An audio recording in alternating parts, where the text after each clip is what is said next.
किसी व्यक्ति के नाम के आगे साउंड ऑफ शाहाबाद लगा देना ये अपने आप में गौरव की बात है, लेकिन लगाने का वजह क्या है आप बखूबी जानते हैं। एक समाज सेवी के क्षेत्र में अन्याय के खिलाफ न्याय के साथ रहने वाले और गरीब एवं दबे कुचले की आवाज़ कहे जाने वाले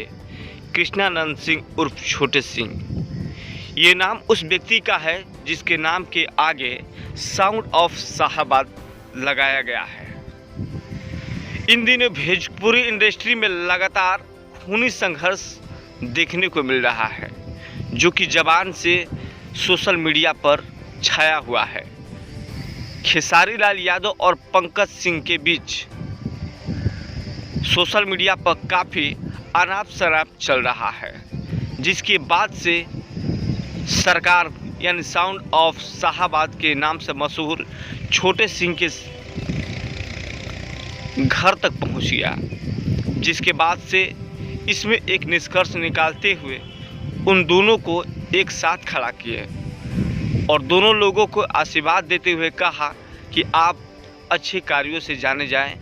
इसके लिए मैं आप लोग के बीच आया हूं। नहीं तो मेरा इसमें कोई लेना देना नहीं था और नहीं है। ये व्यक्ति इसीलिए साउंड ऑफ शाहाबाद के नाम से जाना जाता है। देखिए पूरी नमस्कार, प्रणाम आप सबके भाई अखिलेश कश्यप और हमारे बस बात ये रहे कि हम लोग तनी भाई जवान भी भाई तनी दिन खातिर अंधविश्वास हो गए हमनी के बीच में, और ये बात इतना फैल गई कि अब भाइयों के दोष ना रहे कि कोई हमारा कि इहे धमकी देश भाई ऐसा कि कोई फाइनो देता कि वो अपनो आदमी देता भाइयों के यहाँ हमारे के पहले उनका भेजा कोनो कोनो बड़ बात नहीं किया भैया कि हम फिर बानी भैया हमारे के हमारे सही बात तेजी ले खत्म किया हमनी के। और एमे केहू के मजा लेने की जरूरत नहीं है कि जान मार दे चाहे जान उनका जान के खतरा बे में हम लोग भाई नॉर्मल बात भी है कि हमरो के यहाँ जितना गई हुई धमकी आई बटे तार के बर्बाद कर दिन भइयो के यहाँ तो मान लो उन्हीं टाइप की का बिल्कुल खेसारी लाल बोलते जान की धमकी कहां देली बड़े तो बात है कि वो जान की धमकी भैया तो उतना फेस टू फेस ना दिले मतलब ई रहे लगाओ भाई भैया ले सब चीज खत्म बा आज भाई ने मैनेजर बात कर बिल्कुल। और ये घर का लड़का है हम लोग का, हमनी संगे सब कोई बा चुनू भैया बानी और पंकज के मामा जी अमित भैया विवेक भैया सब कोई बानी हमनी को बैठल बनी जा और हमनी के एगो परिवार हो और एकरा खातिर हम धन्यवाद देतनी हमनी के युवा नेता जेकरा के कहल जाओ और बक्सर जिला के आन बान शान बक्सर के शाहाबाद कहल कृष्णानंद सिंह छोटे चाचा और अजय चाचा सब लोग के सहयोग से हमनी के एक बानी जाओ और आजीवन एक रह जाए और एगो परिवार में बहुत परिवार हो जाला तो मैं खटपट होला तो बिल्कुल सब कुछ जब हो गया सब लोग सही है तो सही है। और ये भाई है इसको आप लोग सपोर्ट करिए और पंकज से हम यह कहो कि निमन गाओ मेहनत करो जरूर एक दिन कोनो दबाव नहीं है ना पंकज, अरे दबाव का एकदम ना दिल वाली बात बस यही है कि कोई दबाव नहीं। बस हाँ बोली पंकज जौन बा सब क्लियर बा भैया हमारे बाकी बात ये बढ़ गई रहे भैया की समझ ना भैया कि हम पहले ना हो गइल ना एकदम क्लियर हो भैया लोगों समझो कि केहू के धमकी ना देबे जाओ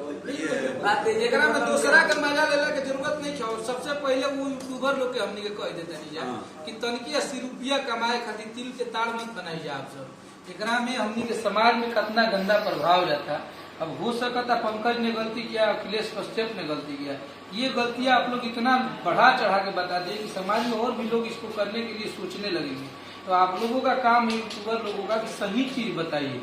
सबसे बड़ा बात होला कि माफी के स्वीकार कर जाला तो बहुत बड़ दिल होला। और यूट्यूबर के मतलब ये होला कि ना वो खेसारी भैया के यूट्यूबर होगा तो ओकरा के बढ़ा चढ़ा के खेसारी लाल यादव ने ये कर दिया वो कर दिया, पंकज सिंह ने ये कर दिया। एकरा में ऐसा समस्या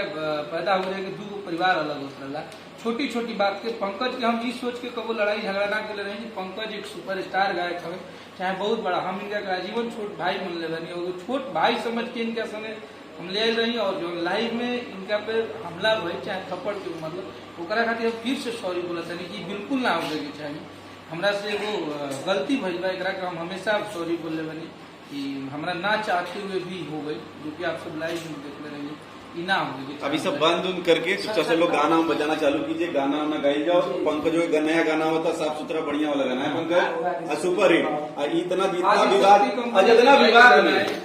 विवाद में पंकज का वीडियो चला है, अगर उतना विवाद में पंकज का गाना चला है, अगर मिलियन व्यूज ना आए गाना में तो पंकज कुछ बात कर लेते लोग। अभी बोलो जितना भाई पंकज को सपोर्ट आप लोग इस विवाद के लिए किए हैं, इसके गाने पे कीजिए तो गाना तो है। पंकज का मैं गाना चाहता हूं जितने यूट्यूबर लोग हैं, जितने लोग चढ़ाए हैं, इस भाई के गाने का प्रमोशन करेंगे। उस दिन मुझे आप लोगों की मोहब्बत दिखे, इस भाई को आप लोगों ने इतना सपोर्ट किया है। हर हर महादेव, जय माता। हर हर महादेव।